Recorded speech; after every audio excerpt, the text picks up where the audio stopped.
स्वागत आहे मित्रांनो, पुन्हा एकदा तुमचं माझ्या आजच्या एका नवीन व्हिडिओमध्ये। मित्रांनो, रावेरमध्ये आहे आणि रावेरमध्ये जात असताना या ठिकाणी तुम्ही बघू शकता केळीचं हार्वेस्टिंग चालू आहे आणि केळीची कापणी चालू आहे। सध्या केळीचे दर मागच्या 2 महिन्यापासून खूप पडलेले होते आणि आता दर सुधारताना दिसत आहेत आणि केळीला आता मागणी वाढलेली आहे। अतिशय चांगल्या प्रकारची केळी या ठिकाणी कापताना तुम्हाला दिसत असेल। तर माझ्या बरोबर हे दादा आहेत आणि यांनी ही केळी घेतलेली आहेत आणि यांच्याकडून आपण सध्याच्या केळीच्या रेट विषयी किंवा केळीची क्वालिटी आणि हा माल आता कुठे जातो याच्याविषयी माहिती जाणून घेणार आहे। नमस्कार भाऊ। सर्वात प्रथम तुमचा परिचय द्या आणि संपूर्ण ऍड्रेस सांगा। माझं नाव आहे नितीन प्रल्हाद कोळी। मी राहणार आहे कुंडखेडा येथील रावेर तालुका आणि हा माल जात आहे यूपीला। आता सध्याची कंडिशन अशी आहे की ह्या मालाचा भाव आहे 1150 रुपये।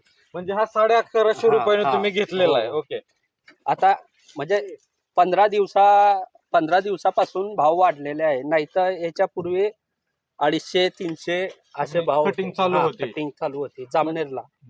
हा, आणि आता इथून पुढे रेट वाढतेच राहणार आहेत ना, बरोबर ना? वाढणार साधारणपणे आता काय रेट वाढेल, कितीपर्यंत रेट जाईल असे तुमचे?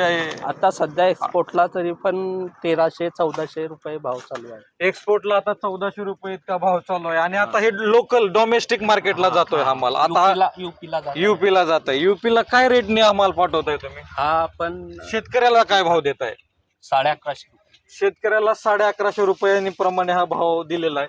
आणि या ठिकाणी कापणी केल्यानंतर ना, कॅमेरामॅन जवळ या जरा, कापणी केल्यानंतर ना या ठिकाणी या ना दादा, याच्याबद्दल पण जरा माहिती सांगा की हे काय प्रोसिजर आहे? याच्याने काय की याच्यामध्ये शॅम्पू टाकतात। शॅम्पूने हा माल धुतला जातो। बरोबर, आणि थोडी क्वालिटी येते मला, चमक येते। हा, चमक येते। मला वाटलं काय पिकवण्यासाठी काय प्रोसिजर, पिकवण्याची काही प्रोसेसर नाही। बर बर बर। आणि ही गाडी भरण्याची पद्धत पण तुम्ही दाखवू शकता। अतिशय चांगल्या प्रकारे गाडी भरली जाते आणि ही गाडी भरल्यानंतर ना वजनाची काय सिस्टम असते? वजन काट्यावरती होते ही डायरेक्ट अख्खी गाडी तुम्ही वजन काट्यावर नेऊन मोजणार? बरोबर बरोबर। अजून काय सांगू शकता भाऊ ह्या मालाविषयी? हा, दाखवा। ही गाडी भरण्याची जी पद्धत आहे, एक जर व्यवस्थित रचली तर केळी ट्रान्सपोर्टिंग मध्ये खराब होत नाही। त्याच्यामुळे ही अशी या पद्धतीने जर केळी रचली तर लांबच्या मार्केटमध्ये केळी व्यवस्थित पोचते। ओके, हा मित्र, जरा कापून दाखव कशी तुम्ही कापताय ते। कापणीचा पण जरा घ्या त्यांचा।